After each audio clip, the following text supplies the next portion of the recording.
शिवबावीर आईच्या संस्काराने झाला इतिहास दिन। सर्वांना माझा नमस्कार। मी मनस्वी नागेश गंगावणे आणि आज मी सांगणार आहे आपल्या भारताच्या इतिहासातील सर्वात महान आईबद्दल, राजमाता जिजाऊबाई भोसले। जिजाऊबाई छत्रपती शिवाजी महाराज यांच्या आई होत्या। त्यांचा जन्म 12 जानेवारी 1598 रोजी झाला।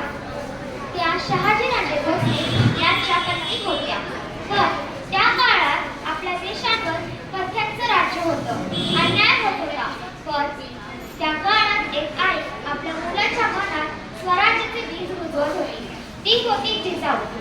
त्या लहान शिवबाला रोज सांगत असते, बाळा, अन्याय सहन करू नको, आपल्या देशासाठी, आपल्या धर्मासाठी लढ। आईच्या या संस्कारामुळे छत्रपती शिवाजी महाराज मोठे होऊन महान राजा बनले आणि स्वराज्य स्थापन केले।